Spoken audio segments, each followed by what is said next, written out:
Hi, welcome to Lesson 4 of Organizational Behavior, Developing Healthy Organizations. I'm Andrew Sears, and this lesson is really focused on the beginning of the core of the course, which is on healthy teams and organizations. So, two of the most popular books right now on healthy teams. One is called Five Dysfunctions of a Team, and by Patrick Lencioni, and the other one's the 17 Indispensable Laws of Teamwork by John Maxwell. And we have two videos that cover those this week, and I'm not going to go into those in detail. I'm just going to give a quick overview. The five dysfunctions of a team. The main reason why this is useful is because you can diagnose both for individuals on a team and for a team overall, where is it in a process? In many ways, it's recognizing that these are the steps of a process. And he has, you start off, if people don't trust, then you can't get to the other stages. And over on the right is basically what he's saying the leader's job is. So go first, lead with some vulnerability. And, part of trust, and he doesn't really cover this as well, but part of, being trust is being vulnerable, but part of the trust is also being trustworthy. So I think that that's something that's important to recognize. And then the next thing is often there's a fear of conflict. Often I say to people I supervise, I don't really feel like we have a real relationship until we've had, our first real conflict. So, mind for conflict. One of the things I also have in my personal check-ins, we have a policy and a part of our check-in that says, you bugged me when, or you encouraged me when, and that way people can bring those things to me whenever they're checking in. And it also says we have a commitment as staff that if you have some sort of conflict, you're going to bring it up. Then the third thing is lack of commitment. And ultimately what that has to do with, it has to do with having clarity. And one of the ideas behind that is if you have conflict, then people can disagree and commit. And then once you have clarity and commitment, and say your organization has some good key performance indicators, then you have accountability and you can confront difficult issues. And then the last one is, pay attention to results and you focus on collective outcomes. So that's some of the principles there. 17 indispensable laws of teamwork. I'm not going to go through all of these, but the basic idea, this one is that, you can do more with the team. The goal is more important than the individual person. Each person's going to have their unique role on the team. As things get more difficult, the more important it is for the team to be close. And the law of the chain is the strength of the team is impacted by its weakest link. And the law of the catalyst, winning teams have players who make things happen. And the law of the compass, vision gives team members direction and confidence. So we're covering the first 7 this week, and we're going to cover the other 10 next week.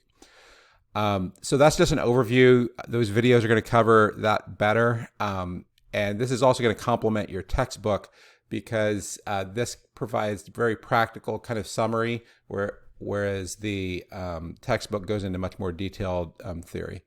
So the next part I want to talk about on healthy teams is using the competing values framework and what it says about healthy teams and healthy organizations.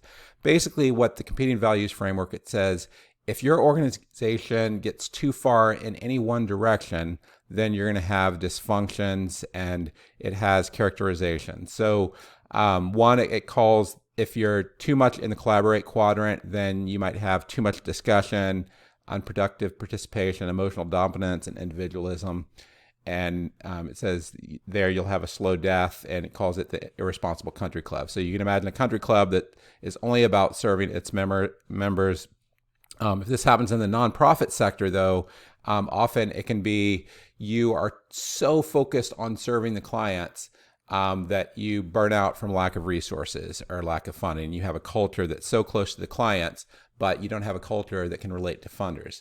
And that can be a challenge. And you may say, well, we're caring for people in this quadrant, but you're not really caring for people in the long run if you aren't able to pay them and if you have dysfunctions because you don't have enough money, right?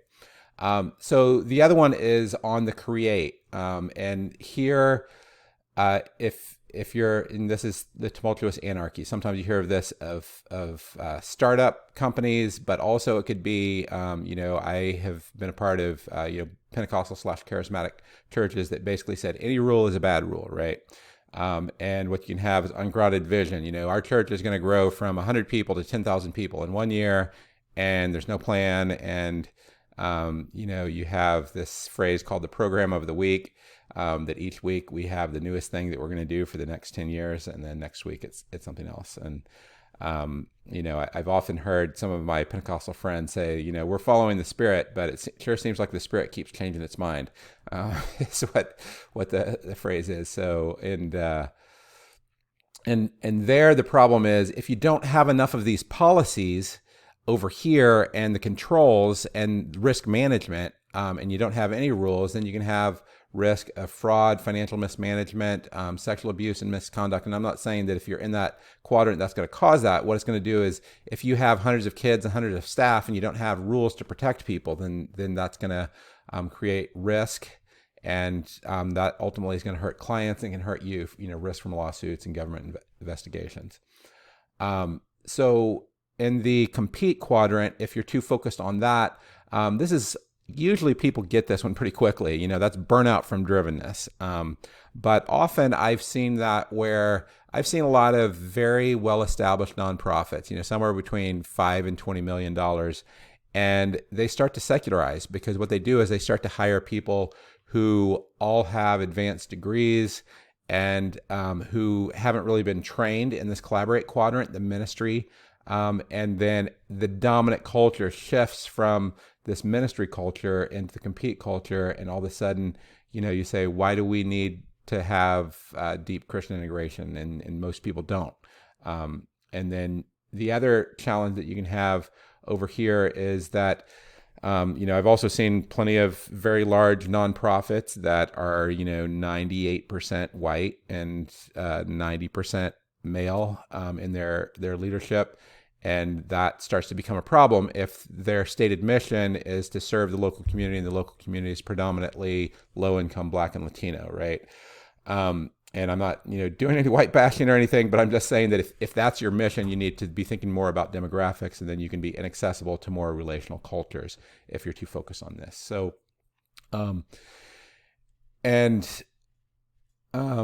ultimately, you just can't be that focused on quantitative goals. You have to, look at other things. And the big risk there is irrelevance and extinction. And, you might have a well-funded nonprofit, or, many people have seen these, the giant church that has a $20 million building, but has 10 members, right?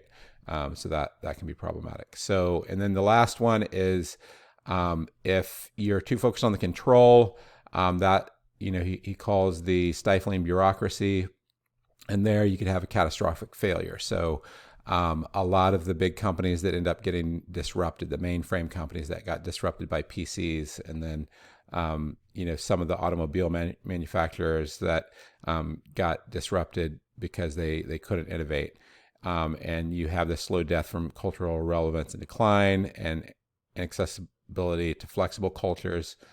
So that might have the same problem as I was explaining in terms of cultural diversity in your organization. If you're serving, more flexible cultures, especially low-income cultures, usually are more flexible, and you might have, micromanagement, too many procedures over regulation, ironbound tradition. Now, it's worth stating that the competing values framework, there's a distinction between what someone's theological values are and what their business culture is. So there's organizations like what used to be called Campus Crusade or Crew that are extremely innovative. I would put them in this create quadrant, maybe somewhat in the compete quadrant, but their theology, they're not doing creative theology, right? Creative theology is kind of like creative accounting, that if you do, creative theology, then that becomes problematic. I mean, now there can be creativity to applied theology, which I think is okay, but, we're not saying we're going to move from the Trinity to the, let's get rid of a member of the Trinity, or let's add one, or things along those lines, right?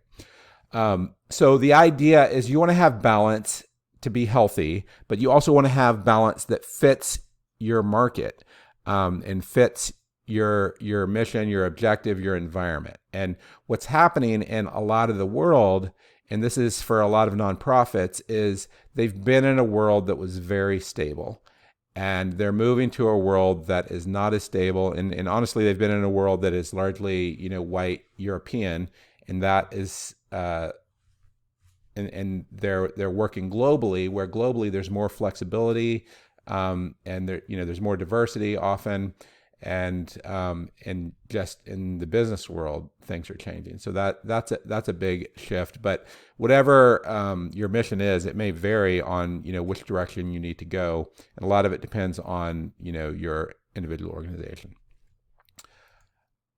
So the other thing I want to talk about is, so you have the individual perspective, which is the managerial behavioral inventory, and then you have the collective perspective, which is the OCAI, the Organizational Culture Assessment Instrument.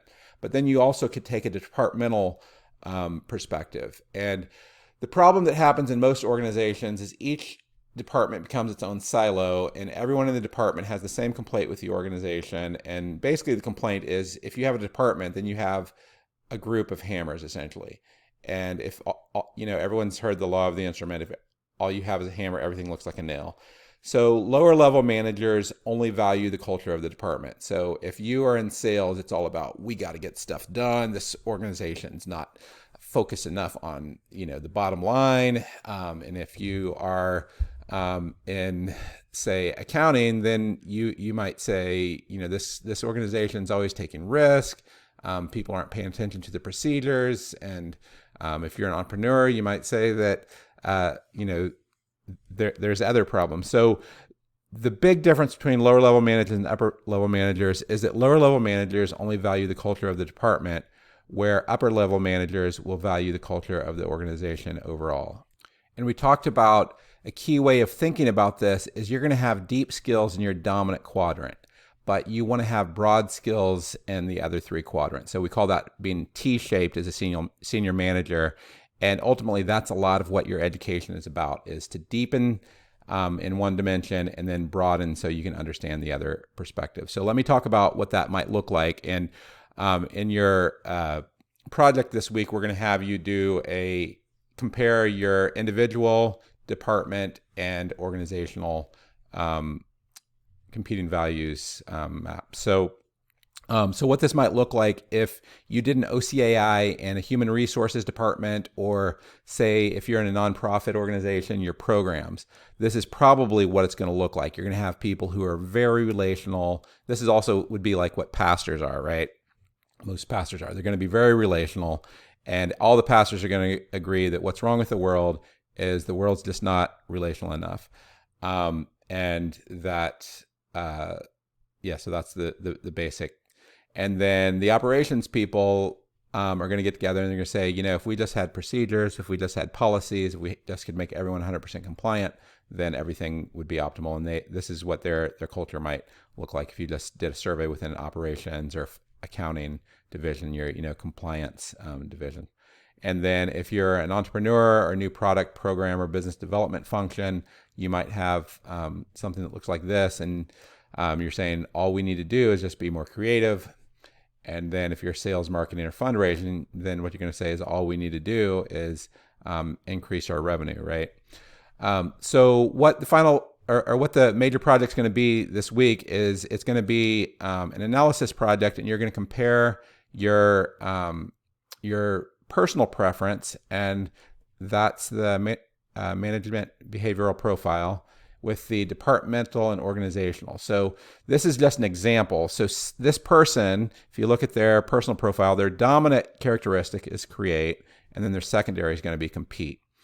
and then you look at this and say that they are in the sales department in their organization, or they're in the fundraising department in their organization. Their department's preference is going to be for compete. And if they ask people in their department, then that's what they'd get.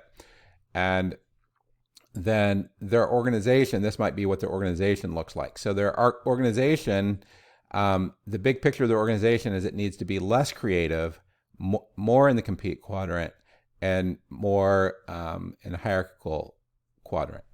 And what we want you to do in your project this week is to compare those. So if you have any questions, ask your faculty. And in the next video, I'm going to go into more detail of how that project's going to work. Thanks.